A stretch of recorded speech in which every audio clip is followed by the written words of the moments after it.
Graafota raashinaal faankishinii toopikii keenyaa isa xumuraa godhanna.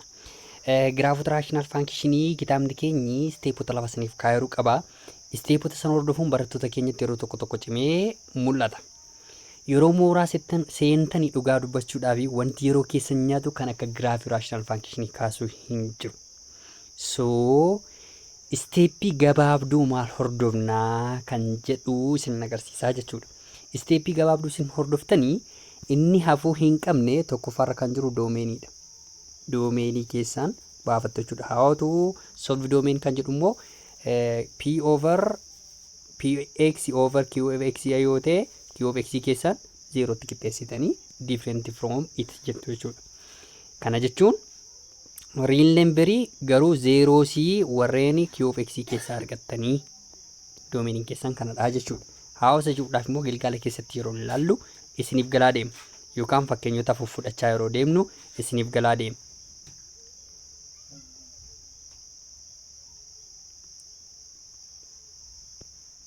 Isteeppiin lammataa isin hordofuu qabdanii inni hafuu hin qabne interceptor.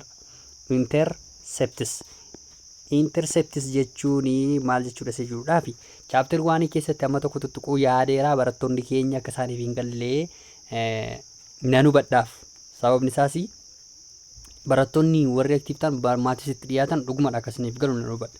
Garuu warreen irraa fagoo ta'anii waan interceptii akka homaa isiniif hin gallee natti dhaga'ama. Intercept jechuun eessatti giraafii y qaxxaamuraa eessatti immoo giraafii x qaxxaamuraa jechuudha. Amma x interceptiin barbaada ta'e as kanatti I jettu gaa roomaan number 1 jettanii x interceptii barbaaddu.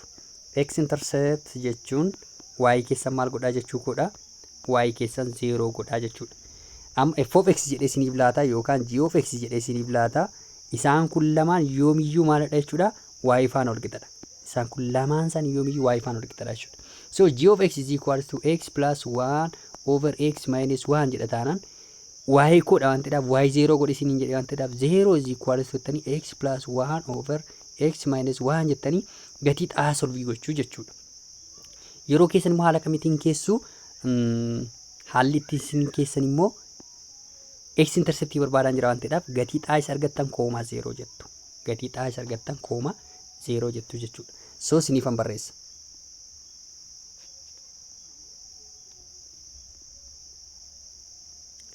X interceptiin ko akkam taaree yoonaan jettan x interceptiin keenya akkam taaree yoonaan jettan x kooma y x kooma 0 jettan ibsitu jechuudha. Sababiin isaas y ko kunoo asiitii 0 fudhuuf isinii jedheera waan ta'eedhaaf y 0 ta'a.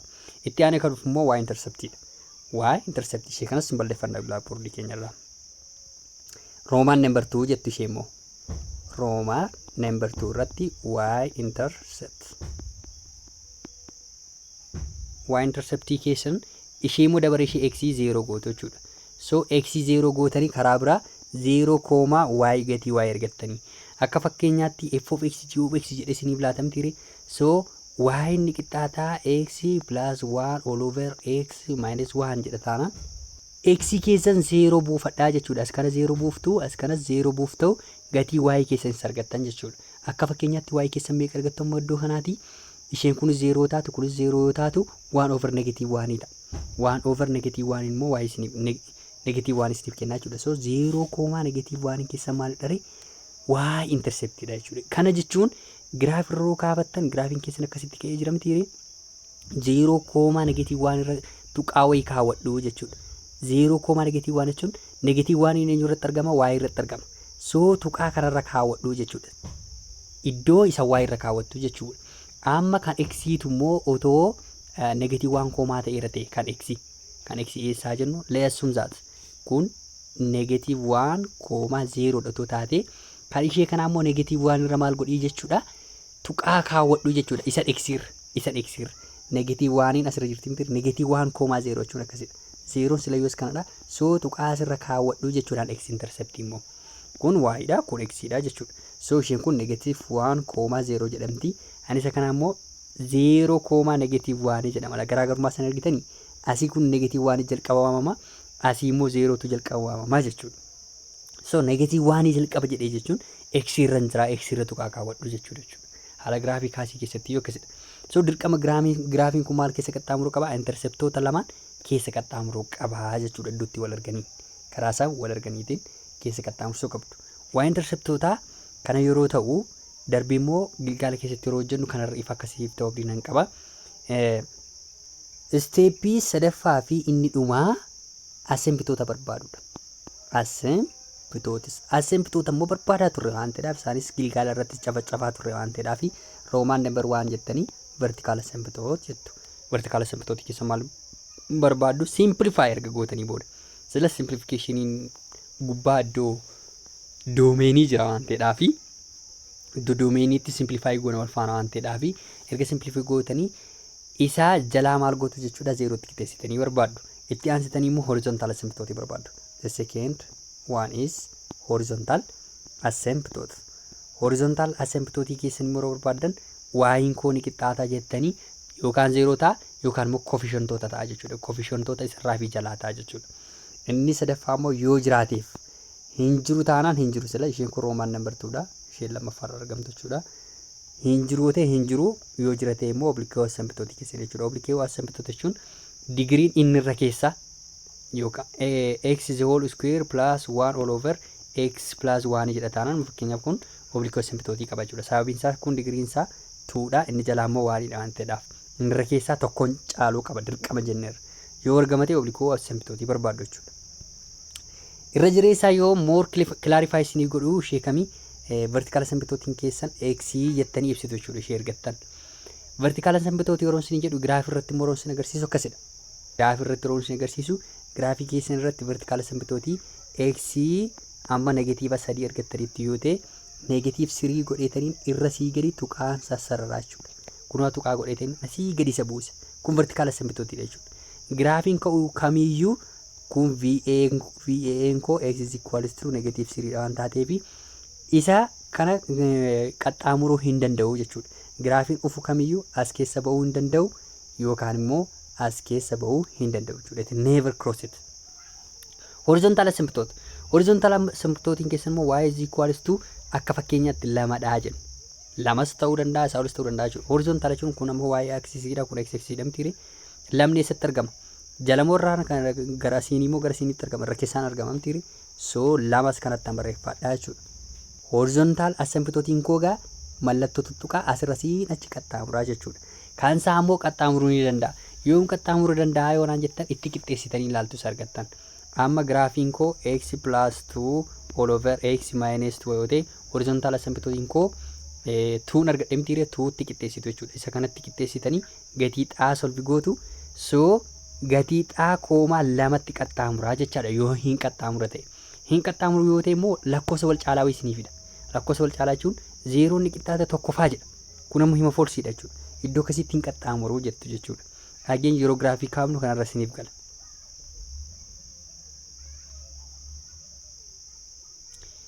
Horizontaal asembitootiin keessan kana fakkaataa obliikoo asembitootiin keessan immoo akka horizontaal asembitootiiti.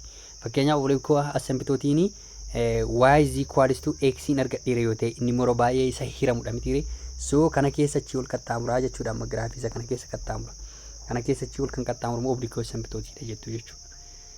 More again yeroo kaasaa deemnu isiniif gala. Ani amma egzaampilota fudhachuu irraa gilgaalota isiniifan hojjedha. Gilgaala kitaaba keenya irra jiru isiniifan hojjedha. Jalqaba doomeenii barbaaddu. Doomeenii erga barbaaddan immoo achumatti simplify gootu. Isheen waluma faana deemte jechuudha simplify gochuu fi doomeeniin keessan. So let's revise it. Jalqaba doomeenii barbaaddu itti aansitanii simplification immoo isuma bira jira jechuudha. Simplify gootu. Itti aansitanii immoo interceptiin immoo x fi y qaba. X fi y jechuudha. Roomaan number 1 fi number 2 irratti. Inni sadaffaan immoo asembitoota jechuudha. Vertical, horizontal, oblique. Kun argitan miti. Domain, intercept, asembitoota. Domain, intercept, asembitoota. I have just finished. Let's do the exercise. Exercise 2.11 ini graafii functionoota armaan gadii kaasii jedha. Irratti kan nuuf kennameeru 4 over x plus 2. Kana kaasuu fi steepota sin agarsiisetti fayyadamtu jechuudha. So utuu kana hin kaasiin dura osoo hin ilaaliin dura barattoonni kamiyyuu ofii keessaniitii dura hojjedha. Erga hojjettanii booda immoo waan hojjettan compare godhachaa deemtu jechuudha. lafa itti dogoggortan ilaaltu yoo dogoggortanii ta'e yoo hin dogoggorrate immoo right godhattu jechuudha. Maybe anillee yoon mistake dhume correctionii kennaa deemtu iddoo akkasitti dogoggortee naan jettanii commentii jala naaf keessu then irratti walii gallaa jechuudha. Waan hojjechuu qabnu sinifan barreessa. Let's continue. Step 1 irratti maal barbaannaa? Domain keenya barbaannaa jechuudha. So waan jennee isaa irratti roman number 1 irratti domain barbaaddu. Domain barbaadduun immoo ishee jala maal gootu sin jedheera gara 0 tti qixxeessitu. X plus 2 ko ni qixxa different from 0 jettu jechuudha. Different from what? 0 jettu. So tuun ko achi as naannofti yeroo achi as naannofti maal naaf kenniti? X ko different from negative 2 naaf kenniti jechuudha. Domain isaa maal ta'e yoos real number ta'e real number but different what? Negative 2 gootanii mallattoo isaa keessa kaawwattu jechuudha. Kun roman number 1 irratti ibsitanidha. Roman number 2 irratti immoo simplificationidha. Simplification jechuun simplify godhi jechuudha. Simplification. So is it possible to simplify it? Function nuuf kenname isa kanadha. Simplify ta'ee jira jechuudha. So simplify ta'ee jira taanaan isuma deebisanii barreessituufi yeroo mooraa seentan jechuun yeroo yuunivarsiitii seentan barsiisonni steepii keessan jaallatu. Kanaaf steepota biran darbiina. Simplify gootanii 4 over maal jenna jechuudha. X plus 2 keenya akkuma jiruun keenya jechuudha. Itti aanee kan dhufu immoo steepii lammataati. Steepii lammataa immoo malee interceptii waan barbaadu jechuudha. The second step is intercepts.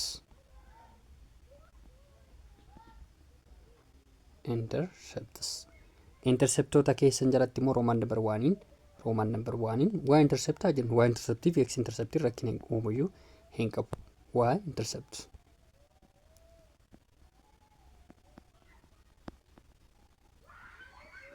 Waa interceptii keessan maaliif 0 gootu? X dhaan 0 gootu siniin jedheera. Therefore gaaffiin nuuf kenname ture 4 over x plus 2 jennee ture jechuudha. X keessaniidhaan immoo 0 godha siniin jedheera achi keessa buuftu jechuudha. Which is equals to 4 over 0 plus 2 ta'uu qabaa jechuudha. Maal siniif kenna? 4 over meeqa siniif kenna jechuudha. Isheen kun immoo 4 over 2 siniif laatti which is equals to 2 taati jechuudha. Yeroo x 0 ta'u x koomaa y jettumti reega. X koomaa y jennee barreessinaa. Yeroo bifa coordinateetiin barreessitan which is equals to x keessan 0 dha. Y keessan immoo meeqa argattanii? Kun lama argattanii jechuudha. 2 jettu jechuudha. Sababiin isaas asiitii y is equals to jennee jalqabna ture miti ree. So iddoo kanatti cross godhaa jechuudha. Orograafii isaa kaafnu immoo kanarra siniif gala. Roman number 2 irratti immoo y interceptii x interceptii keessan barbaaddu. X intercept jechuun ytiin dabareessaa immoo maal godhachuudha? 0 jechuudha. Functionii sana barreeffattu. Functionii sun maal ture? Y is equals to or f of x jedhamti ree. F of x yeroo kamiyyuu ytiin bakka buusaa siniin jedheera. 4 over x plus 2 nuuf laateera jechuudha. Y is equals to 0 jechuun immoo iddoo y maalan buusaa? 0 buusa. The implies 0 ni qixxaatti 4 over x plus 2 taati jechuudha. Ishee kana solve gootu. Gatiidhaa solve gootu jechuudha. Solve ta'uu hin danda'u taanaan immoo maal gootu? Hin qabu jettu jechuudha. Over waanii qabdi isheen kun so cross crossiidhaan baay'istu yeroo baay'istaman sin kenniti. 0 ni qixxaatti 0 is equals to 4 nuuf kennee jira jechuudha amma kun. Hence x intercept doesn't exist jenna jechuudha. Inni itti aanee dhufu asembitoota. Third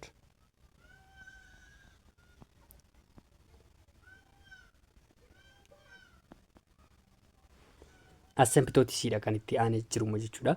Asembitootiiwwan keessaatii vertical asembitootii jalqaba barbaaddu. Function nuuf kennamee ture 4 over x plus 2 dha jechuudha. Simplify ta'ee jira antedhaa fi then x in koo meeqa ta'a jechuudha. Vertical asembitootiin ishee jala 0 tti qixxeessitu sin jedheera waan ta'eef negative 2 ta'a jechuudha. Horizontal asymptote horizontal asymptote immoo digriin ishee irra keessaa xinnoo yoo taate y meeqa jedhaa sin jedheera 0 jedhaa sin jedheera. Oblique asymptote immoo qabu. Oblique asymptote hin qabu jechuudha. So hanisa kana impiti seetiidha. Itti aanee kan dhufu giraafii keenya kaafachuudha. So giraafii keenya sararattanii kaafattu. Isa immoo iddoo bal'aatti kaafna.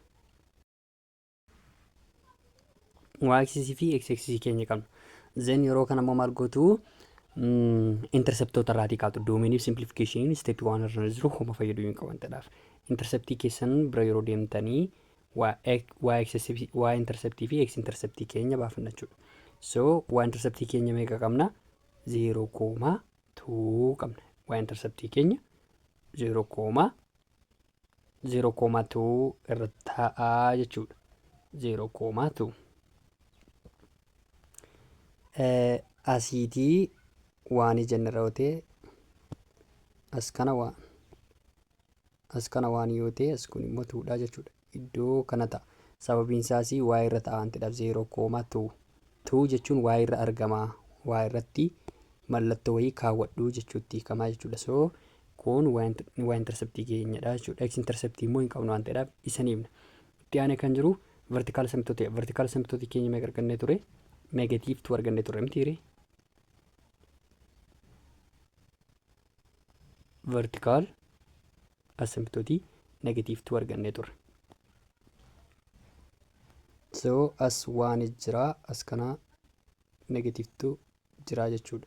Negative 2 irra maal goona? Mallattoo asii gadi sararuu kaawwannaa jechuudha. Kunoo asii gadi sararaa isiniin jedheera yeroo vertical asymptote irra. Horizontal asymptote keenya yoo maal ture? Y is equal to 0 ture. Y is equal to 0 jechuun 0 isa kanarratti argamte waan ta'eef asiin achi sarartu jechuudha. Inni immoo horizontal asymptote dha. Is horizontal asymptote jenna jechuudha. Isa waan keessanii vertical asymptote immoo nkoo ni qixxaati x ni qixxaati negative 2 jechuudha. Horizontal asymptote immoo kana irra ta'aa jechuudha. Horizontal asymptote keessanis cross gochuu hin danda'u. Vertical asymptote keessanis cross gochuu hin danda'u kun jechuudha. So yeroo kaa'u giraafiin keessanii maal fakkaataa yoo naan jettan maal yaadachuu qabdu? Vertical asymptote bira yeroo geessan from right fi from left san jechaa ture jechuudha. Fakkeenyaaf 4 over jettanii vertical asymptote keessaan negative 2 dha waan ta'eef negative 2 kee buufattu jechuudha. Negative 2 as keessa jechuudha. X plus 2 isa jedhu keessa negative 2 buufadha. Kana keessa negative 2 buufadha jechuudha. So 4 over jedheetanii negative 2 plus isaan buufadha jedheen 2 jedha. From right jechuun achi sufaan jira jechuu barbaade. Yeroo buufattan maal siniif kennare? Buufattan maal siniif kenna? 4 over 0 positive siniif kenna jechuudha. 0 positive jechuun immoo guddachaa jira. Giraafiin keessan maal ta'aa jira? Achi akka dhuftaniini inni immoo ol deemaa jira malee gadi deemaa jira jechuu miti jechuudha. Akkas ol deemaa jira jechuutti hiikamaa jechuudha. So giraafiin keenya maal keessa qaxxaamura? 2 keessa qaxxaamura. Asiitii positive 2 keessa qaxxaamura dirqama jechuudha. Kana keessa ba'ee akkas deemaa jira jechuudha. Inni irra keessaa kana fakkaata. Amma immoo karaa negatiivaatiin achis yeroo dhufu kunoo vertical asymptote achis yeroo dhufu jechuudha. 4 over jettanii negative 2 karaa negatiivii buufattu. Mallattoo negatiivii ishee kana jechuun karaa negatiivii jechuudha. Plus 2 immoo jira. Which is equals to 4 over 0 negative infinitive siniif kenne. Kun immoo negative infinitive ta'a jechuudha. Kana jechuun giraafiin keessan maal ta'aa jira jechuudha? Gadi bu'aa jira jechuutti hiikamaa jechuudha. Isa immoo akkamitti kaa'amna? Akkas gootanii akkasittiin gadi bu'aa jira jettanii kaastu jechuudha. So giraafichi simply maal fakkaata yeroon isin agarsiisu? Kana fakkaata jechuudha. Giraafiin keessan kana fakkaata. Steepoonni nuyi hordofne immoo kunoo warra gubbaatti hojjenne kanadha.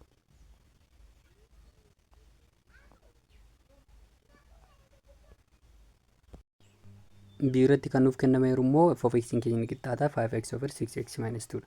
G of x f of x yoo isinii kenname kana maalitti dirqama jirachuu qabdu? Y ni qixxaata jechuu qabdu jechuudha. F of x keessan y faana wal qixa waan ta'eef inversii faana osoo hin taane kun yoomiyyuu y faana akka wal qixaatti ilaalamaa jechuudha. So 5x all over 6x minus 2 faana wal qixaa jechuudha himni kun. Then steepota keenyatti deebinaa jechuudha. Steepii waan irratti maal barbaanna? Isaan roomaan number 1 irratti doomeenii barbaadaa isin jedheera. Doomeenii keessaan isheen jalaa kun miti jettanii wal qixa miti jettanii 0 tti qixxeessitanii hojjettu jechuudha. 6x minus 2 is different from 0 jettu. Then 6x koo different from 2 koo naannofti. Naannofti maal taati? 2 taati jechuudha. Over 6 over 6. Then domain koo maal ta'a jechuudha? X koo different from 6 if 6 wal balleessite x is different from 1 over 3 jedhe jechuudha. Isheen kun immoo lama lamaatiin salphatti waan ta'eedhaaf 1 over 3 ta'a. So domain keenya maal ta'a? Domain keenya real number but different from what? Different one from what? 1 over 3 siniif ta'a jechuudha. Isa kanadha domain keessan. Steepii lammaffaarra kan siniif immoo Roman number 2 irratti kan siniif immoo simplification dha. Simplify ta'aa isa jedhuudhaaf simplify ta'aa waan ta'eedhaaf himni keenya akkuma itti ta'aa jechuudha. Sababiin isaas jalli factorize ta'e irra keessi immoo factorize ta'e lamaan isaa akkamitti kan salphisuu dandeessan jechuudha. Wanti salphachuu danda'u hin jiru. So himni kun akkamitti barreessinaa? Simplification waan isin jedhu isuma deebisnee barreessitu 5x all over 6x minus 2 ta'a. Steepii lammaffaarra ni jiru immoo maal barbaannaa? Interceptoota barbaannaa jechuudha. Intercepts. Roman number 1 fi 2 qabannis. Roman number 1 isaa irratti y interceptii keessan. Y intercept. Y interceptii irratti maali 0 gootu isiniin jedheen ture? X 0 gootu. Wal dabare'aan 0 0 wal gootu jechuudha. So y keessan ni qixxaataa 6x all over 6 5x all over 5x all over 6x minus 2 dha mitiire. Then x immoo 0 fidiitii keessa buusii isiniin jedheeraa jechuudha. 0 fiddanii iddoo x buuftu. Iddoo lamaan isaa bubbuustu jechuudha. Yeroo keessa buuftan y keessan ni qixxaataa 5 times 0 all over 6 times 0 minus 2 ta'a jechuudha.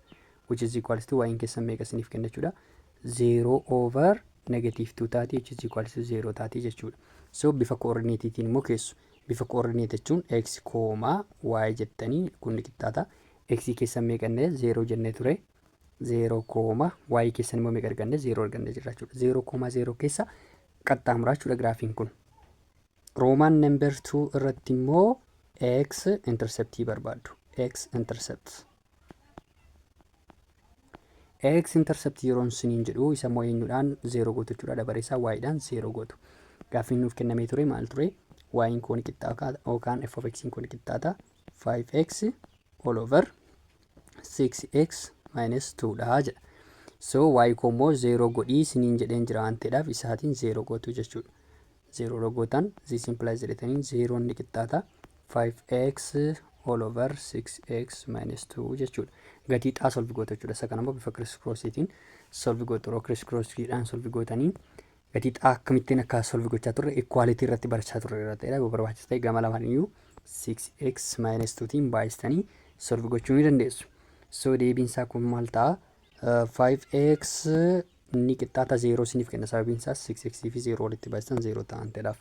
5x fi 1 yeroo walitti baay'istan immoo 5x siniif kenna. Over 5 ta'a. Deebiin isaan isa kanas maal argattanii jirtu jechuudha. X keessan 0 ta'a. Bifa coordinateetiin immoo keessu x, y jettu which is equal to x koo meeqa 0 argadheen jira. 0 y koo immoo meeqa asum godhaa isin jedhee 0 godhaa isin jedheen ture. So isa kanas 0,0 keessatti cross godhaa jechuudha. Inni sadaffaa fi inni dhumaan immoo asymptootadha. Asymptotes.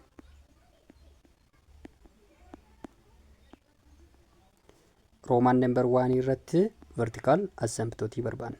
Vertical asymptotii barbaaduudhaaf immoo graafiin nuuf kennamee ture maal ture? Y kun qixxaata 5x all over 6x minus 2 jedhaa jedheen ture. Vertical asymptotii immoo yoomiyyuu ishee kana maaltu qixxeessitu? 0 tti qixxeessitu. So 6x kun qixxaata 6x minus 2 kun qixxaata 0 jedha. 6x ni qixxaata 2 as naannoftii maal isiniif kenniti? Positive 2 isiniif kenniti over 6 ta'a. Which is equals to meeqa jechuudha? 1 over 3 dha jechuudha. X is equals to 1 over 3 irratti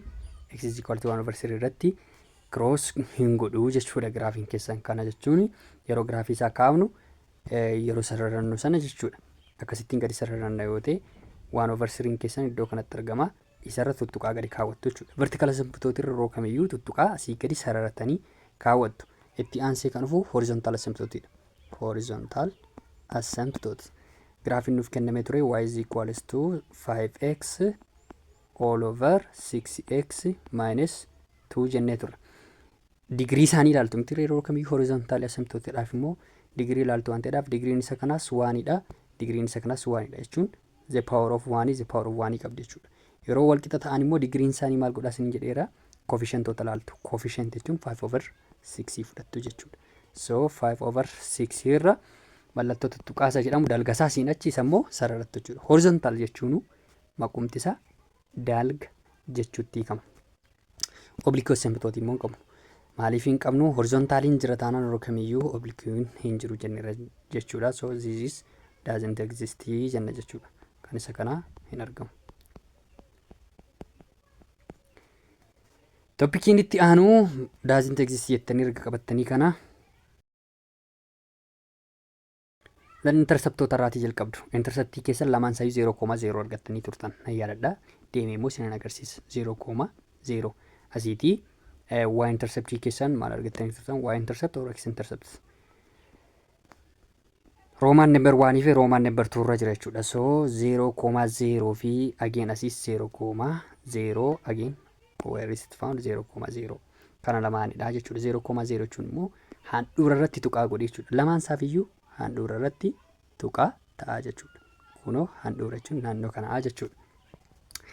Y interceptis x interceptis qabdatti aan immoo asymptootatti ceetu. Steeppii isa lammaffaa irraa kaatu isiniin jedheera. Sila simplification fi doominiin waan sin fayyadu hin qabu waan ta'eedhaaf. Vertical asymptotii keessan maal argattanii turtanii 1 over 3 argattanii turtan jechuudha. So 1 over 3 ittan qixxeeffadha. 1 over 3 eessatti argama.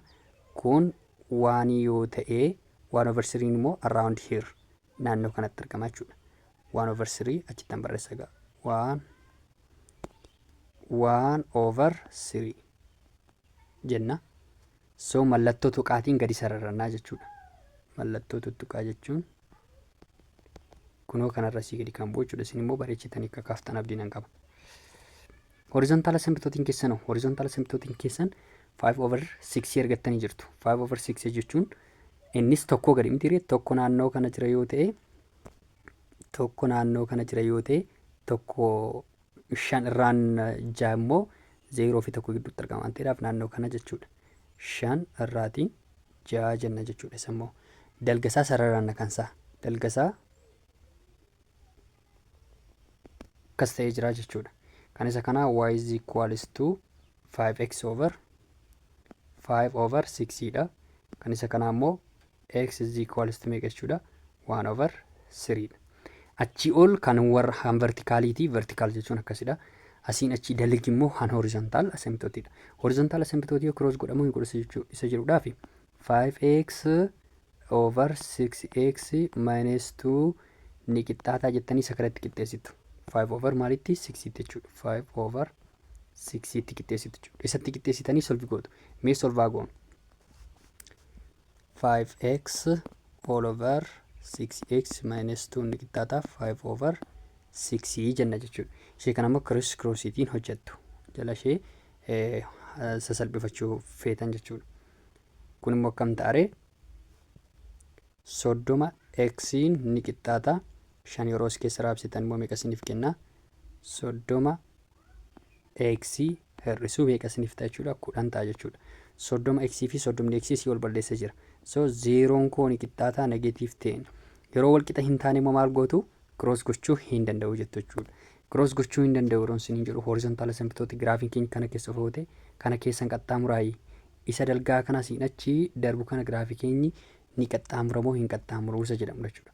Qaxxaamuruu hin danda'u. Qaxxaamuruu hin danda'u. Sababni isaas lakkoofsa wal qixxaatu argachuu hin dandeenya waan ta'eedhaaf. Amma graafii keenya kaasutti deebinaa jechuudha. Graafii keenya kaasutti yeroo deebinu vertical asymptote itti fayyadamne graafiin keenya again ammas 5x all over 6x minus 2 keessa maal buufattu jechuudha 1 over 3 keessan buufattu jechuudha. 1 over 3 keessan yeroo buufattan karaa positiivaas negatiivaas yeroo buufattan maal isiniif kenna 5 over 3 over 0 positive infinity isiniif kenna. Irri keessi positiivii jallisaas positiivii waan ta'eedhaa fi wanti kun maaliidha guddachaa deemaa jechuudha. Guddachaa deema jechuun Giraafiin keessan achii ol dabalaa deemaa jechuudha. Ishee immoo hin kaafna.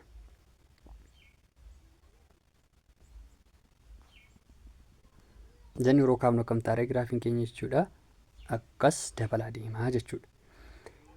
Darbee immoo giraafiin keenyi karaa egaa isa kana achii ilaalleerra. Vertikala simbitootiitti giraafii sararachuu barbaaddu taana vertikala simbitootiitti keessa isaatii achittiif gaditti buufattanii ilaaltu jechuudha. 5x all over 6x minus 2 keessa ammas 1 over 3 keessa buufattu jechuudha. Karaa negatiivaaf poozitiivii isaa yeroo keessa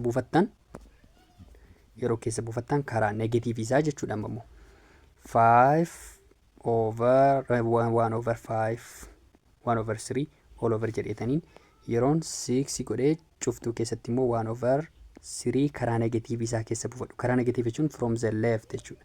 Siin achi yeroo deemu bitarraatii siin achi yeroo deemu jechuudha.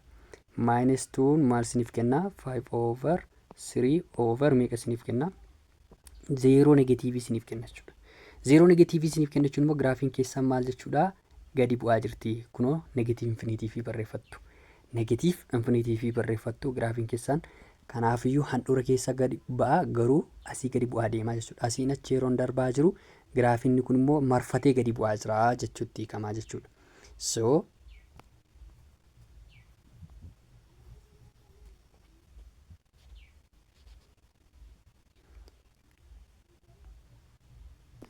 giraafii keenya yeroo kaafannu maal fakkaata ree?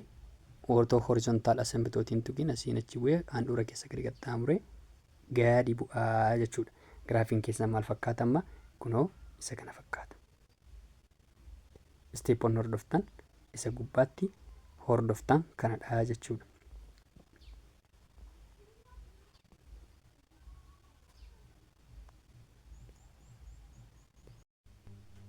Sirriitti kan nuuf kenname immoo isa kanadha. Sirriitti kan nuuf kenname isa kanadha. So isteeppii keenya hordofnaa jechuudha. Isteeppii tokkoffaa irratti nuti hordofuu kan qabnu doomeenii barbaannaa jenneerra jechuudha. Doomeenii barbaaduudhaaf ishee jalaa kana zeerootti qixxeessina. Zeerootti qixxeessuun dura immoo inni kun akkamittiin faaktoraayiz ta'a jenna jechuudha. 12 baay'atee kan naaf kennu ida'ame immoo tokko kan naaf kennu barbaada. So kallattii yaada keessan keessa kan dhufu negatiiva 12 keessatti waan baay'ee ta'uu danda'a. Garuu poozitiiva 4 fi negatiiva 3 isaa yeroo walitti baay'atan maal naaf kennu? Yeroo walitti baay'atan kun negatiiva 12 naaf kennu jechuudha. Yoo walitti dha'eeyo gara beekannoo kun tokko qabdi miti hiree gara beekannoon tokkos jira. So tokko kooni qixxaata 4 isa kana ida'uttan jijjiira jechuudha. Plus negatiiva 3dha. Meeqa siniif kenna? Kun poozitiiva tokko siniif kenna jechuudha. Kana lamaanitti diigama. So kun yeroo diigamu 1 over jedheetaniin x plus 4 fi plus 4 maaliif jedhee poozitiivii waan ta'eef x minus 3dha jechuudha. Ishiin immoo minus waan taateedhaaf kanatti naaf diigama. Diigadheen jira waan ta'eedhaaf amma doomeenii barbaaduun salphaadha. So doomeenii koo ishee kana lamaa maattan qixxeessaa zeerootti qixxeessitanii different from ittiin jedha. Irra muraa jechuudha mallattoo walqixaa sanarra. X plus 4 different from 0 or jettu gaa. Kun diigamee jira waan ta'eedhaaf oorii gashitu gidduu ishee. X minus 3 different from what? 0 ta'a jechuudha. So warra kana lamaan solve gootu.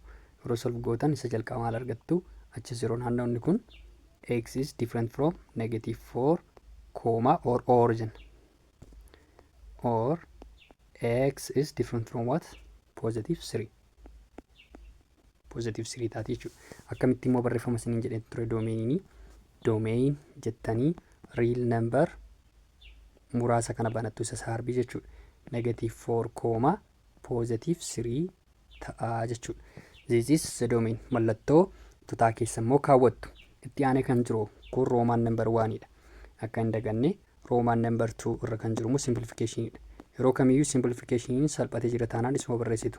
Simplification. Irra keessaatiin isarra keessaa isarra jalaas lakkoofsa wal barreessuun jiru jechuudha. Asiitii kanaan badaa wanti jedhamu hin jiru waan ta'eef simplify ta'ee jira kuni jettu. Dhimma isaa bittinna'ee ta'a 1 over x plus 3 time x minus 3 simplified form isaati jechuudha. Lammaffaarra kan jiru immoo interceptoota barbaadudha.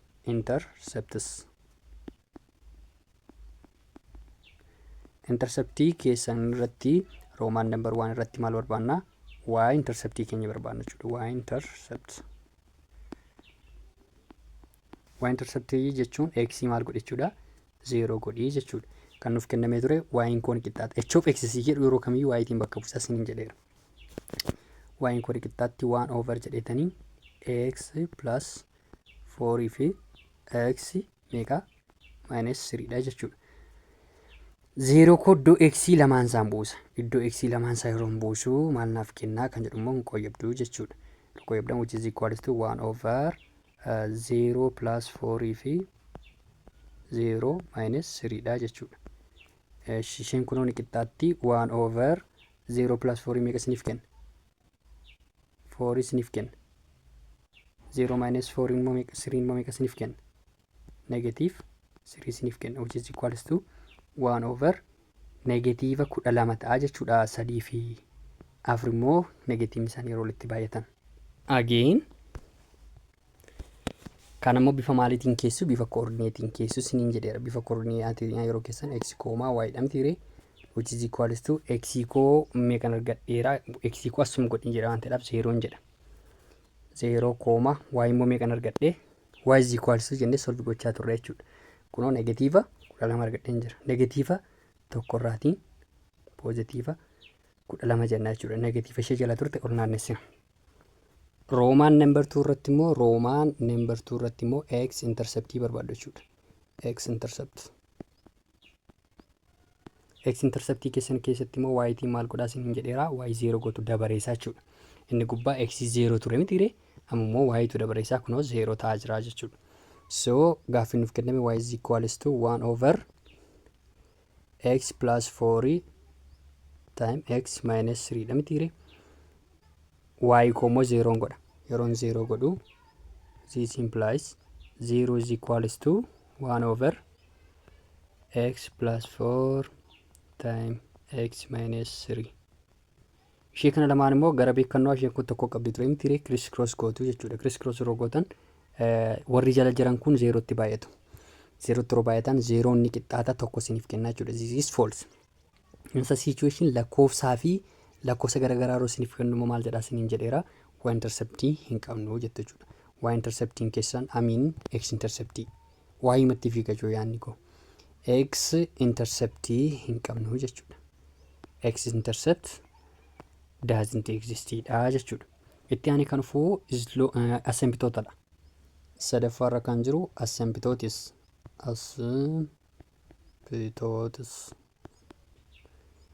Asymptootii keessan keessatti vertical asymptootii barbaaddu isiniin jedheera. Jalqaba vertical asymptootiidha jechuudha. Vertical asymptoot jechuun isa salphate sana giraafii keessan 1 over x plus 4 fi x minus 3 dha mitiire warra jalaa kana 0 tti qixxeessitu hin jedheera. Vertical asymptootiin yeroo kamiyyuu akkasidha. Yeroo qixxeessitan vertical asymptootii keessan tokko x is equals to negative 4 qabdu, tokko immoo x vertical asymptootiin keessan x is equals to positive 3 qabdu jechuudha. Kana lamaan qabdu. Itti aanee kan jiru horizontal asymptootiidha. Kun roomaan number 1 dha. Roomaan number 2 irratti immoo horizontal asymptoot kan nuuf kenname giraafii equation kana waan ta'eedhaaf digriidha. Horizontal asymptoot immoo yeroo kamiyyuu digrii ta'uu qaba yaanni keessan keessa kan dhufusiniin jedheera. Digriin irra keessaa xiqqaadha jechuudha. Kun amma homayyuu hin qabu digrii biraati jechuun x is the power of wanti jedhu hin jiru. Yoo jiraate immoo x is the power of 0 dha. So isheen irra keessaa digriin ishee xiqqoodha. Ishee jalaatii gadidha jechuudha. Ishee jalaatii gadi yeroo ta'u immoo y keessa maal jettu iddoo akkasitti 0 jettu jechuudha. Then asymptootota kam qabna ree? Vertical asymptootii negative 4 fi positive 3 qabna. Asii immoo y is equal to sadelgaa immoo y is equal to Roman number 3 irratti oblique asymptootii hin qabnu jechuudha. Oblique asymptootii hin qabnu. Kan itti aanee dhufu giraafii keenya kaafachuudha.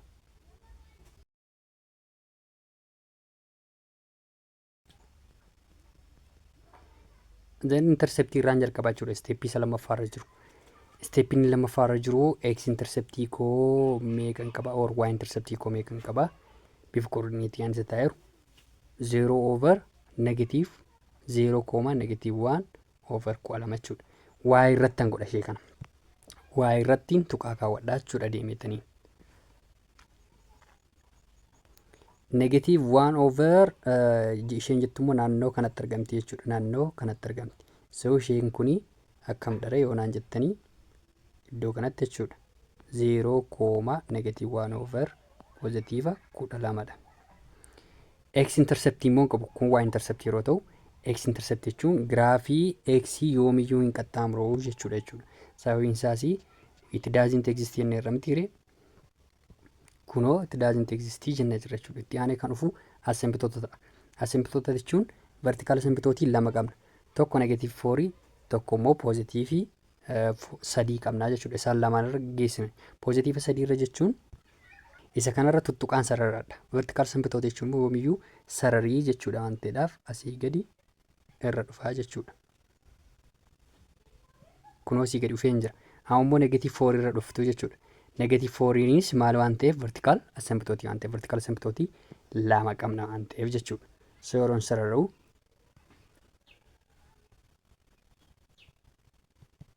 immoo sorooressitanii sararachuu hin dagatiina. Kunoo kana fakkaata. Horizontal asymptootii yoo maalan qaba? Horizontal asymptoota jechuun isa kana jechuudha. Y is equals to 0 qaba. Y is equals to 0 irra asiin achi sararamaa jechuudha. Asiin achi kunooti kan isaa immoo akkasiniif adda ba'uuf jedheetaniin isarra sararee jechuudha. So y is equals to 0 jechuun asiin achi dalgamuurii. X is equals to san immoo irraan gadii godhi jechuudha malee akka maqaa isaanii miti yeroo giraafii isaanii kaafattaan jechuudha. So amma vertical asymptootii keessanitti fayyadamtanii waan baay'ee observe gochuu ni dandeessu. Itti aansee giraafiin koo eessatti jajallataa kan jedhu baruudhaaf immoo vertical asymptootii fayyadamtaniitu hojjettu jechuudha. Vertical asymptootiin keessanii kunoo isa kanaa fi isa kana isaan itti fayyadamtanii hojjettu. Kan isiniif kenname ture 1 over maal ture x plus 4 fi x minus 3dha jechuudha. So maal keessan buufadhaa? Positive 3 isaa keessan buufadhaa maqaas keessa. Karaa positive 3 keessan buufadhaa jechuuni again isatti hordoftu kana as keessatti hordofa 1 over hin jedha. 3 positive iddoo x buusaan jedha kunoo. 3 karaa mirgaa kunoo 3 positive buufattu plus 4 jettu. Amma immoo 3 karaa mirgaa hir'isuu 3 jettu jechuudha. Kun maal isiniif kenna? Tokko irraatiin 0 isa positive isiniif kenna. Tokko irraan 0 isa positive immoo maal isiniif kenna jedheeraa positive infinitive isiniif kenna jechuudha. Positive infinitive isiniif kenna jechuun immoo giraafiin keessaan saarbatee guddachaa deema jechuutti hiikamaa jedhee immoo isinitti himeen ture. So amma yeroon giraafii isaa isiniif kaasu akkam taaree 1 over 0 positive ergitan jennan ageen ammallee. Giraafiin keessan hin guddataa jechuudha. Haala jajalleensaa baruuf. Giraafiin keessa maal ta'a? Jallatee achi ol guddata. So giraafiin koo maal fakkaataa yoonaan jettanii guddatee kun asumaan achi kan darbu yoo ta'e jechuudha. X-axisiin keessan achi as yeroo dhufaa jiru lakkoofsa 3tti yeroo dhiyaatu xiyyinni kun jechuudha. Inni immoo akkam ta'aa jira jechuudha. Achi ol guddachaa jira jechuutti hiikamaa jechuudha. So yeroon isinii kaasu akkam ta'a? Kunoo akkasidha jechuudha giraafiin keessan. Inni karaa sirraanii kana fakkaata. Yoo karaa negatiivii ta'e kana jechuun immoo isa immoo maal buuftu jechuudha? 3 irra keessa ishee negatiivii buufattu. Yeroo keessa buufatta maal isiniif kenna? 1 over 0 ishee negatiivii isinii laata. Isheen kun immoo maal taati? Negatiiv infiniitiivii taati. Negatiiv infiniitiiv jechuun immoo giraafiin keessan xinnaachaa jira jechuudha. Karaa kamiin immoo xinnaachaa jira waan jettan asirraan x olitti immoo x gaditti jedhamee murteessuu kan danda'u immoo maalidha? Kunoo ishee kanadha jechuudha. Ishee kan ishee kana. Ishee kanatu isinii murteessa. Isheen kuni maal waan taateefi interceptii waan taateedhaaf interceptii keessan keessa qaxxaamuraa jechuudha. So haaluma achi as dhufaa jiruuni maal ta'aa jira giraafiin keessan xinnaachaa jira. Xinnaachaa jira jechuun immoo saarbatee irraatii gadi goraa deemaa jechuudha. Saarbatee irraa gadi bu'aa jira jechuudha. So giraafiin keenyi kunoo isuma kana keessa bahee isuma ammaa keessa bahee jechuudha. Gadi bu'a. Otoo maal hin qaxxaamuriin tuqaa kana hin qaxxaamuriin gadi bu'aa jechuudha. Saarbatee asii gadi bu'aa jechuudha. Inni itti aanee jiru immoo isa afuriiti.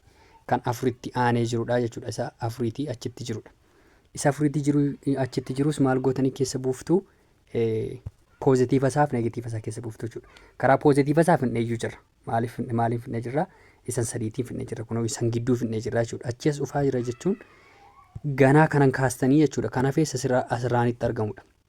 Isa asirraanitti argamu Giraafiin keenyi asiin ta'a moo asiin ta'a jettanii murteessuuf jecha maal keessa buufattanii ilaaltu?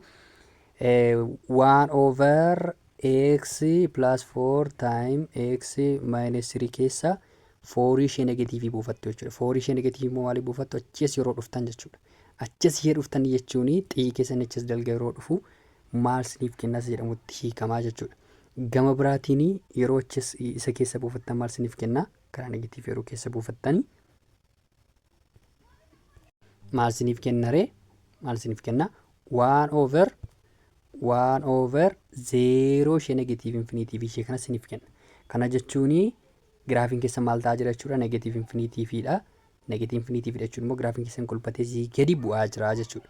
So eessatti siyuudhaaf immoo kunoo isa vertikaala sampitootii asitti jechuudha. Giraafii kana asitti argamuudhaaf jecha kan nuti hojjechaa jirru jechuudha.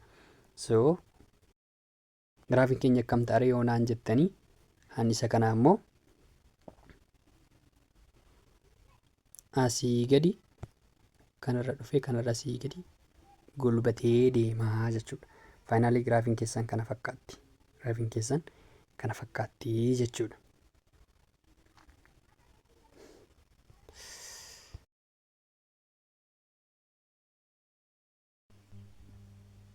Diirratti kan nuuf kenname immoo isa kanadha. Isas steeppii hordofna. Steeppii tokkoffaa irratti doomeenii fi simplifikeeshiniidha. So doomeen jenna. Doomeen jennee isa kana maal gochuu qabnaa? Diiguu qabnaa jechuudha. Isa jala jiru kana. Isa jala jiru kana immoo akkamitti diignaa? Baay'atee negatiiva 6 kan naaf kennu ida'ame immoo negatiiva 5 kan naaf kennu jettu jechuudha. Sababiin isaas A times C kan jettu barattanitti miti. Amma kana dura 3 qofa jettu turtan. Asii garuu negatiivni 2 jirti waan ta'eedhaa fi dirqamatti baay'achuu qabdi. Yoo hin jiru ta'eedha amma as kun kanaan dura gara beekannoon tokko qofa waan ta'eedhaa fi isa C qofa siniin jechaan ture jechuudha. Amma garuu negatiivni 2 jira waan ta'eedhaaf negatiivni 2 baay'isuun 3 meeqa? Negatiiva 6 jechuudha. Negatiiva 6 fi negatiiva 5 anisa kanaaf baay'atee anisa kanaa immoo ida'amee jechuudha. Lakkoofsa asiif asiin argamu barbaada. Lakkoofsonni kun eenyudha yoo naan jettani? Tokko negatiiva 6tu natti mul'ata natti. Negatiiva 6 fi poozitiiva 1. Isaan kana lamaa yoo walitti baay'istan maal siniif kennu? Kunoo negatiiva 6 siniif kennu. Yoo walitti dhaatanoo walitti immoo ida'a. Negatiiva 6 ida'u poozitiiva 1. Meeqa siniif kenna? Kunoo negatiiva 5 siniif kennaa jechuudha. Kana egaa faaktoraayiziin godha. Suuta jedheen faaktoraayiziin godha jechuudha. Negatiiv 2x the whole square 5 koo meeqatti diigeen jira? Negatiiv 6x fi minus 6x plus 1x itti diigeen jira. Kunoo negatiiv 6 fi 1 koo ala kunoo isaan kana lamaan jechuudha. Maal jedhan barreessaa? Plus 3 jedhaa jechuudha. Ishee kana diigdanii taanaan plus 3 jettanii barreessitu. Isheen kun lamaan common factorii maal waliin qabdi jettu egaa grouping isa jedhamu barattaniittu. Kan isaan waliin qabanii negatiiv 2x dha. Negatiiv 2x qobaatti baafadheetanii x naafa kunoo kan isa kana lamaanii jechuudha. Dhiyaansee immoo isaan kana lamaan. Negatiiv 2x kophaa fadheen jira kanaafuu x dha keessatti kan naaf jechuudha. Ammas negatiiv 2x isa kana romba fadhu immoo poozitiiva 3tu naafaa jechuudha. Ani isa kana immoo tokkotu baaduu hubatti. Yeroon tokko baafadhu plus 1 jedheetaniin keessatti naafu meeqadha? X plus 3 dha jechuudha. So amma kan walitti group ta'uu ishee kana lamaan. Isheen kun lamaan walitti dirqama group ta'uu qabdi. Yeroo walitti naannessitan akkam taatire? Negative 2x plus 1 plus 1 in positive masaatiin asufa itti cufattu time jettanii x plus 1 fi x plus 1 in wal fakkaata aan ta'eedhaaf tokko isaanii fudhattu jechuudha. X plus 3 fi x plus 3 tokko isaanii fudhattu jechuudha. X plus 3 jechuu kooti afaan koon eeginaa please. So inni gubbaa kamitti diigamee jirare 2x minus 1 all over minus 2x plus 1 time x plus 3 x plus 3 isiniif diigamee jira jechuudha. Mee amma doominii keenya barbaanna gaa. Doominii keenya erga kanatti diigannee barbaaduun salphaadha waan ta'eedhaaf. Doominiin akkam ta'aa yoonaan jettan ishee kana lamaan maalti qixxeessitu? Zeerotti qixxeessitu. Zeerotti qixxeessitaniitu yeroo salphi godhattan immoo minus 2x plus 1 in different from 0 jedha. kan isa kanaas koomaa jedhetanii x plus 3 different from 0 jedha jechuudha. Isa kana minus 1 dhaan as naannofti yeroo achi naannoftu maal isiniif kennite jechuudha. X is different from 1 over 2 isiniif kennite koomaan isa kana immoo x is different from negative 3 isiniif kenna jechuudha. So doomeniin keessan ni qixxaata real numberii ta'ee but different from what negative 3 comma 1 over 2 dha jechuudha. This is the domain. Roman number 2 irratti immoo simplification dha. Simplification isa jalaaf irraa kamiif kamtu wal balleessuu danda'a jechuudha. Jalaaf irra kan jiru kamiif kamtu wal balleessuu danda'a. Warreen kanaa fi kana keessaatti kamiif kamtu wal balleessuu danda'a ni jira.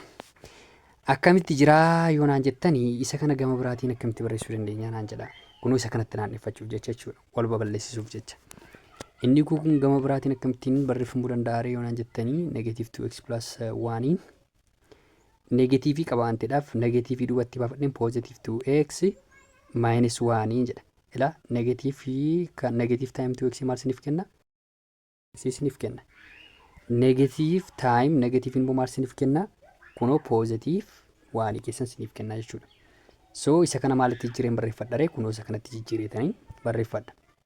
Simply inni gubbaa sun akkamitti barreeffamuu danda'a yoo naan jettanii simplified empty ree 2x plus 1 or minus 1 minus 1 all over in jedhe minus gootanii isa jalaa immoo minus gootanii 2x minus 1 time x plus 3 dha miti kunoo isa kanaa jechuudha.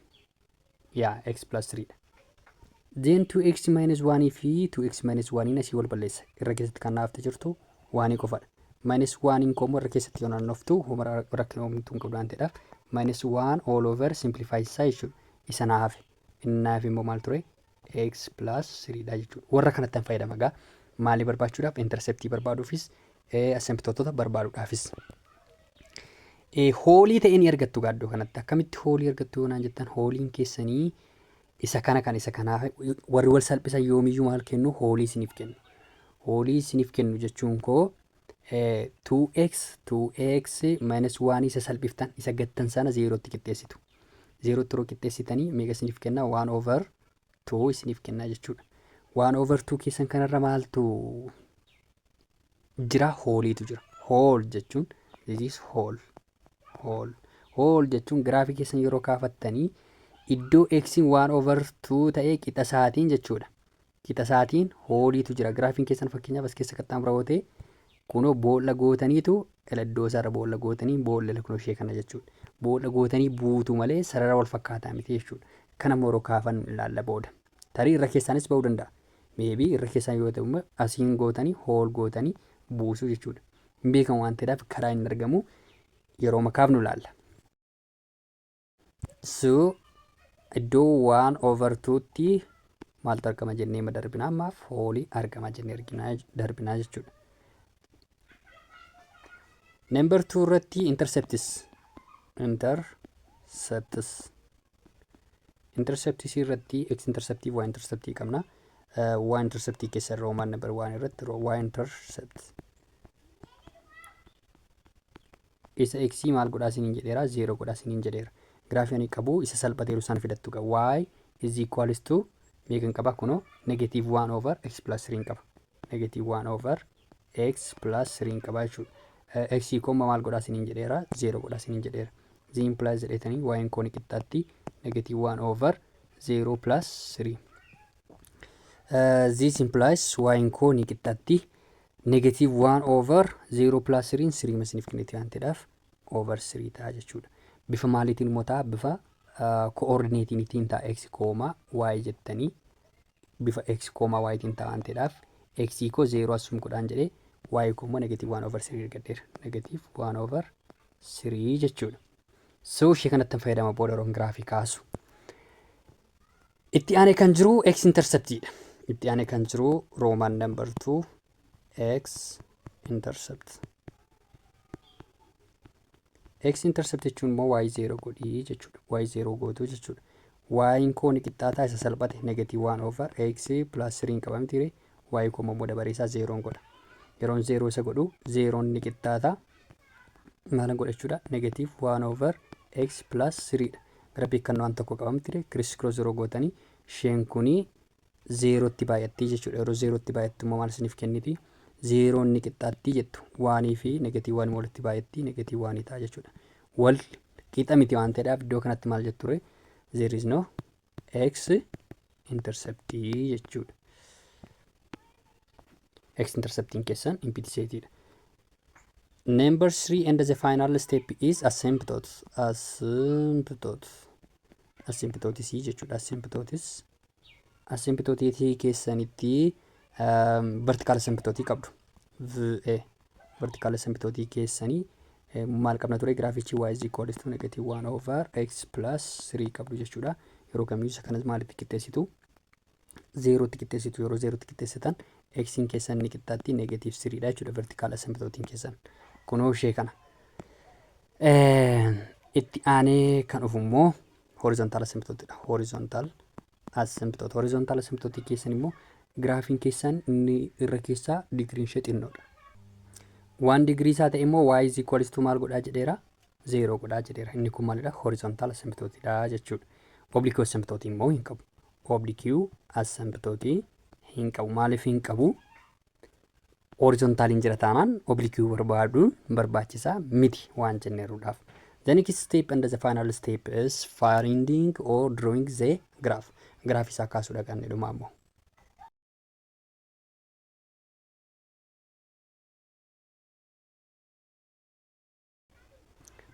Steepii inni jalqabaa isa jalqabaatanii isa lammataatti fayyadamtu isin jedheera. Garuu ofii kaastanii interceptii irraa jalqabdu. Interceptii keessanii waa interceptii maal qabnaa? 0,-1/3 qabnaa jechuudha. Negative 1/3 irratti maalan godhaa? Tuqaa wayiin kaawwadhaa jechuudha. Negative 1/3 irratti tuqaan kaawwadha. Negative 1/3 around here iddoo kanatti argama jechuudha. Negative 1/3 jechuun 0 fi negative 1 gidduutti argama jechuudha. Miti 0 tuqaa wayii isiniif laatti waan ta'eedhaaf. So iddoo kuni maalidha ree? Iddoon kun 0,-1/3 dha jechuudha. Waa irra kaawwattu yeroo kamiyyuu 0, jedhamee isiniif kennama taanaan. X intercepting immoo qabu. X intercepting qabachuun x axis cross gochuu hin danda'u jechuudha. X axis keessan cross gochuu hin danda'u. Itti aanee kan jiru asymptote dha. Asymptote jechuun immoo vertical asymptote keessan meeqa? Vertical asymptote negative 3 qaba. Negative 3 jechuun around here. So isarra maalan godhaa? Tuttuqaan kaawwadhaa jechuudha. Godheen asii gadi bu'aa jechuudha. Kanas qaxxaamuruu hin danda'u. Horizontal asymptote immoo meeqan qaba? Y is equal to 0 qaba. Asiin achi kan darbu kanarraa ammas graafii kanarraa homtuu hin qaxxaamuruu jechuutti kamaa jechuudha. Kansaas. Zeen graafii keenya maalitti fayyadamnee? Droogoonaa ishee kanatti fayyadamnee droogoonaa. Yeroo kamiyyuu vertical asymptote itti fayyadamtanii droogootu. Equation ni qabu negative 1/x plus 3 dha. Ishee kanatti fayyadameetaniin hojjedhaa jechuudha. Negative 1/x plus 3 keessa maal buufattu? Negative 3 karaa positivaa fi negatiivaa buufattu. Karaa positivii yoon buufadhe nama fakkeenyaaf achiis dhufaa jiraasa jedhamu jechuudha. Karaa positivii yoon buufadhe negative 1/-3 godheen irra keessa isaa positivii godha. Irra keessa positive godhe jechuun immoo achiis dhufaa jira jechuudha. From the right jedhama. Plus 3 jettu jechuudha. Which is equals to negative 1/0 positive infinitive isiniif kenna. Ishee kana irra keessa positive gootan jenna yoomiyyuu 0 positive gochuu jechuudha karaa biraa. Akkas jechuun immoo isheen kun negatiividha, isheen kun positiividha miti. Negative over positive immoo maal isiniif kenna? Negative isiniif kenna. So negative infinitive ta'a jechuudha. Akkas jechuun graafiin keessan achiis yeroo dhufu yookaan x'n achiis yeroo deebi'u graafiin keessan immoo maal ta'aa jira jechuudha.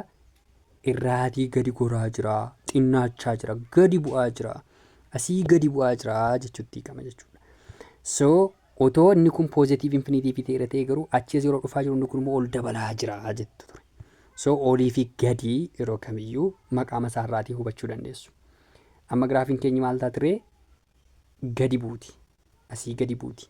Karaa isa kamii? Karaa negatiiva 3tii gaditti kan jiru asii gadi buuti jechuudha. Achiis akka dhufuun asii gadi buuti. X bira inni jiru asii gadi isa bu'uudha malee isachii ol ba'u miti jechuudha. Inni negatiiva 3 bukkee jiru. Maal keessa immoo qaxxaamura jenneerra? Kunoo 0, -3 keessa qaxxaamuraa jenneerra. hoolii immoo yoo yaadatte gubbaatti hoolii immoo tokkorraa lama jennee ture. Poozitiiva tokkorraa lama hoolii goonaa jenneerra. Hooliin naannoo kanatti jechuudha. So iddoo kanatti hoolii ta'uu ishee hin dagattanii. Amma siniifan barreessa gaa. Siniifan kaasaa jechuudha fakkiisaa. Fakkiinsaa kana fakkaata. Godheetanii iddoo naannoo tokkoo fi tokkorra lamaa yeroo hanga hoolii godheetanii jira. Giraafiin koo kunoo kanatti approach gooti. Hin qaxxaamuru garuu.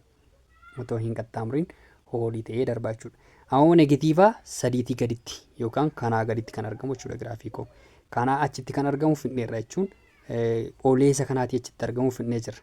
Oleessa eessaatti achitti argamu dhareema immoo olee isa kanaa asitti argamu. Isa kanaa asitti argamu barbaanna jechuudha. Kana jechuun yeroo negatiiva irraa teecheessuuf jettanii kee buufattu. Ishee immoo kanaas ilaaltu taanaan from left kee buufattu. Kanaachi ilaaltu taanaan immoo from right kee buufattu. So amma isa kanaas yeroo ilaalu akkam godheen keessa buusaa. Kanaaf kan salphifadhee negatiiv 1 over x plus 3 qaba miti. So negatiiva 3 keessa buusetaniin which is equals to negative 1 over negatiiva 3 from left jedha jechuudha. Garaagarummaan isaa isa kana diirama plasii godheen ture. Amma garuu negatiiv godheen jedha jechuudha. Plus 3 jettu. Kunuma maal naaf kenniti which is equals to negative 1 over 0 negatiiviin naaf laatti. Isheen kun 0 taati miti irra keessa ishee immoo negatiiviin faanuma jirti jechuudha.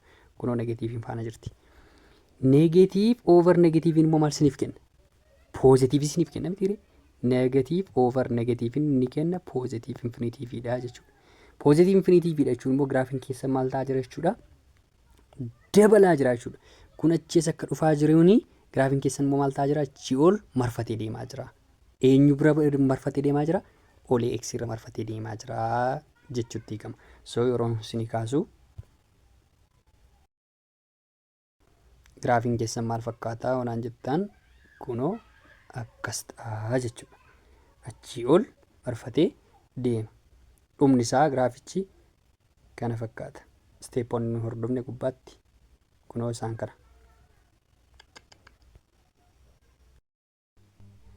Haaluma wal fakkaatuuni iinis nuuf kennamee jira. Iis steepii keenyaatiin hordofnee hojjannaa jechuudha. Tokkoffaa irratti doomeenii barbaaddu. Doomeeniin keessanii x plus 3 different from what maal ta'uu qaba? Salphachuu hin danda'u ta'eedhaafi x plus 3 is different from 0 jenna jechuudha. X is different from negative 3 dha. So real number but different from what?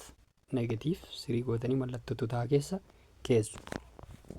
Itti aanee kan dhufu simplification. Simplification isaa immoo simplify ta'ee jira waan ta'eedhaaf isuma barreessitu jechuudha. Waanuma siniif kenname sana barreessitu. Yeroo keenya qusachuuf ani barreessu jechuudha. Lammaffaarra kan jiru steepii lammaffaarra kan jiru interceptoota barbaaduudha. Interceptoota keessaa immoo a interceptii irratti y interceptiin keessan y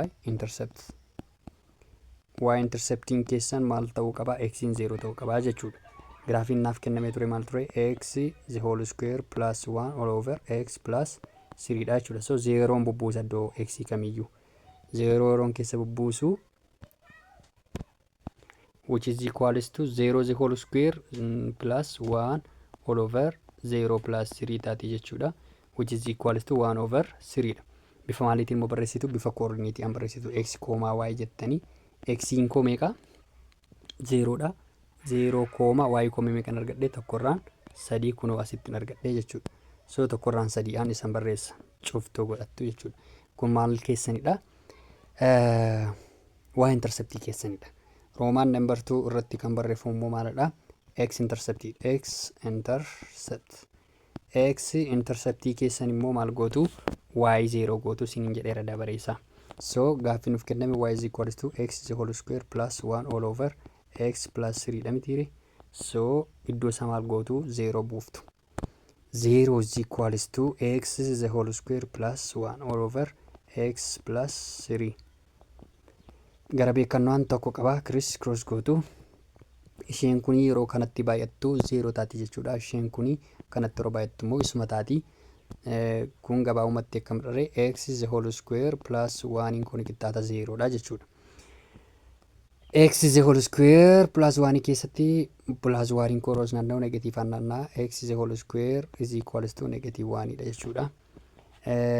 And radically jalan gashaan isa kanaas radically jalan gashaa inni kun x tiin ba'a ni qixxaata plus or minus immoo qaban inni kuni and radical of negative 1. Negative 1 immoo real number keessatti bahuu hin danda'utis undefined dha jechuudha. Undefined waan ta'eedhaaf maal jettu iddoo akkasitti iddoo isinii bahuu hin dandeenyetti there is no x intercept.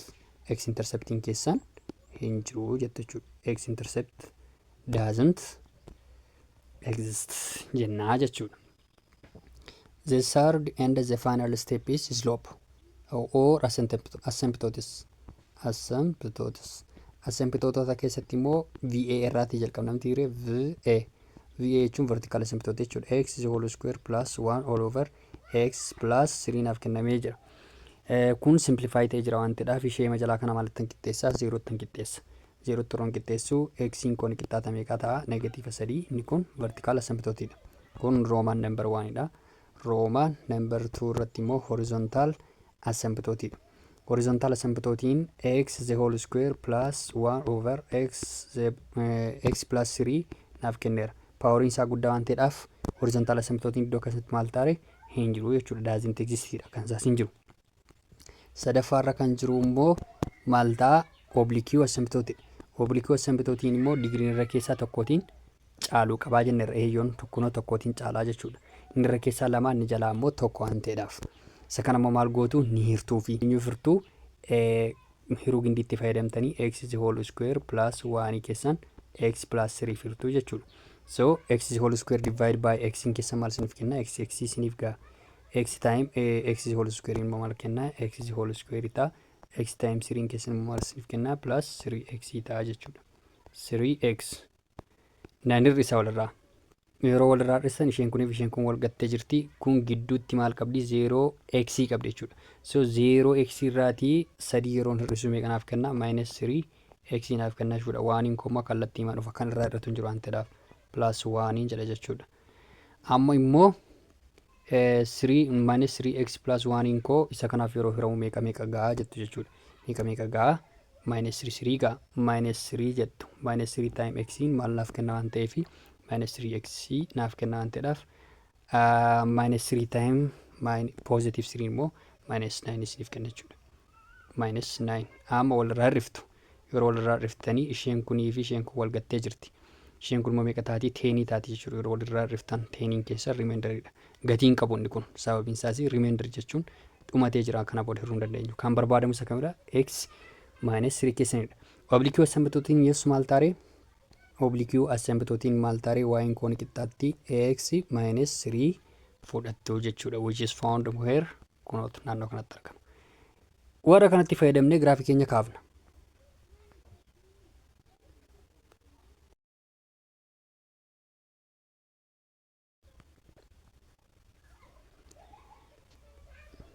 Then iddoo interceptii deemna. Interceptii keessan yeroo deemtanii x y interceptii keessan maal qabdu bifa coordinateetiin kaasan isin jedhee ture. Y interceptii keessan kunoo 0,1/3 qabdu jechuudha. 1/3 koo kana y irratti haqeetaniin mallattoo tuqaa kaawwadha. 1/3 around here naannoo kanatti argamti jechuudha. Naannoo kanatti argamti waan ta'eedhaaf 0,1/3 y interceptii keessan x interceptii immoo hin qabnu jenneerra. Doesn't exist jedheen ture gubbaatii irra deebitanii refer gochuu hin dandeessu. X interceptii hin qabu jechuun ishee kana hin qaxxaamuru giraafiin koo jechuutti hiikama. Itti aanee kan dhufu asymptootadha. Vertical asymptootii maal qaba? Negative 3 qaba. Vertical asymptootii negative 3. Negative 3 irra mallattoo sii gadan sararadha jechuudha. Negative 3 koo kunoo isa kanarra asii gadi tuttuqaadhaan sararattu. Isin immoo sorooresitanii akka sarartan abdiin hin qaba. Horizontal asymptootiin qabnu waan ta'eedhaaf kan itti aanee jiru isa kanadha jechuudha. Isa kana immoo giraafii isaa kaaftu y is equal to x minus 3 kan jedhu. Inni kun mataan isaallee interceptoota mataa isaatiin kaafata. Yoo barbaaddan immoo teebiliitti fayyadamtu. Akkam gootu x jettu x minus 3 jettu. Then giraafii keessan irra kaafattan akkas gootanii kan isa kamii kaasuudhaaf akkas gootanii sarartu jechuudha. Minus 3 raan ka'aa or minus 2 minus 2 minus 1 0 1 2 jettanii deemtu jechuudha. Minus 2 koo kunuus keessan buufadha roon achi keessa buufadhu meeqa naaf kenna minus 5 naaf kenna minus 1 equals keessan buufadhe meeqanaaf kenna minus 4 naaf kenna 0 keessan buufadhe meeqanaaf kenna minus 3 naaf kenna 1 keessan buufadhe meeqanaaf kenna minus 2 naaf kenna 2 keessan buufadhe meeqanaaf kenna minus 1 naaf kenna 3 yeroo keessa buufadhe meeqanaaf kenna 0 naaf kenna akkasittiin kan adeemu jechuudha. Y is equals to x minus 3 isa jedhuudhaaf. So graaf kana irraa kaaftan minus 2, minus 5 dha jechuudha. Minus 2, minus 5 jechuun 5 in around here iddoo kana jirti.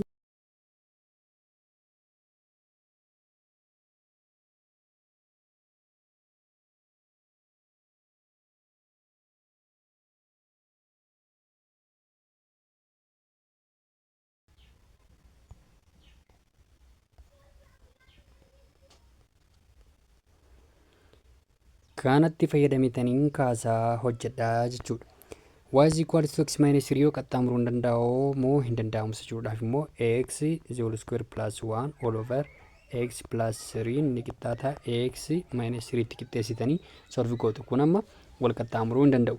Sababni isaas isaan kana lamaan yeroo walitti baay'istan maal isiniif kenna x whole square plus 1 ni qixxaata x whole square minus 9 isiniif kenna x whole square wal balleessaa kan isiniif kaafu 1 is equals to minus 9 dha. So graafiin keenya obliikii sampitootii keenyas qaxxaamuruu hin danda'u jechuudha. Zeen amma kaasuu qofaadha jechuudha.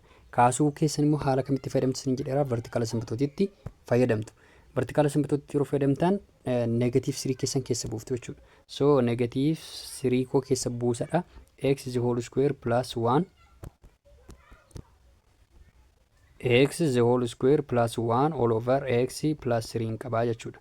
Kun maal naaf laata negative 3 keessa buustu keessa buuftu negative 3 keessan as keessa buuftu jechuudha. Iddoo x keessa buuftu negative 3 the whole square plus 1 all over jettu. Amma maal keessa buuftu negative 3 gootanii from right jechuun xiyyi keessan achii as yeroo dhufu isa maal ta'aa jedhu keessa buufattu jechuudha. Plus 3 immoo nan qabaa jechuudha. Which is equals to 9 plus 1 all over 0 from right jechuudha. Isheen kun immoo 10 irraan 0 from right dha. Asis irra keessis positive dha, jallisaas positive dha waan ta'eedhaaf kun gara maalitti deema jechuudha. Which goes to this goes to positive infinitive dha jechuudha. Positive infinitive dha jechuun akka achiis dhufaa jiruun graafiin keessan dalga achiis akka deemaa jiruuni inni kun achiis akka deemaa jiruun jechuudha. Achiis achiis akka deemaa jirtanii maal ta'a graafiin keessanii increasing dha guddachaa jira jechuutti kama jechuudha. So graafiin keenya maal fakkaata kan isa kanarraa jiru jechuun waa'ee keessan asii gadi karaa gajjallaatoo hin taane karaa irra keessaa dhufaa jira jechuudha. Kunoo 0,1 over 2 keessa immoo ni qaxxaamura kanarra marfateechi ol deemaa jechuudha. Graafiin keenya karaa irra keessaa kana fakkaata. Itti aanee kan jiru isa sadiitii achitti jirudha. Sadiitii achitti kan jiru jechuun yerooni negatiiva 3 ishee kana jechuudha. From left kee buufadhu ammoo left jechuun kunoo negatiiva 3 karaa asitti kan argamu jechuudha. Negatiiva 3 achitti kan argamu yeroon keessa buufadhu kana keessa yeroon buufadhu maal naaf kenna isa jedhamudha. Ammas maal naaf kenna 3 keessa buufattan 9 da'uu tokko taati mitiire irra jettanii negatiiva 3 from negative jechuun from left jechuudha plus 3 gootu jechuudha. Which is equals to 10 irraan 0 negative isiniif kenniti. 0 negative yeroo isiniif kennu immoo maal ta'aa jira graafiin keessan jechuudha. Xiqqaachaa jira. Kana jechuun it goes to what negative infinitive f of x in keessan goes to negative infinitive itti deemaa jira. Yeroo asiin as dhufaa jiru graafiin koo inni kun immoo irraatii gadi goree deemaa jira jechuudha. Irraa gadi goree adeemaa jira jechuudha. Graafichi kunoo kana fakkaata. Kan fakkaataa waan jettan as keessa ba'ee kan fakkaataa waan jettanii kunoo as keessa ba'ee graafiin koo asii gadi jira jechuudha. Utoo maaliin godhiin vertikaala simtootitti hin bu'in. Negative infinitive jechuun xiqqaatee asii gadi deemaa jira. Graafiin keessanii jechuutti kama jechuudha. Walumaa gala graafichi kana fakkaata.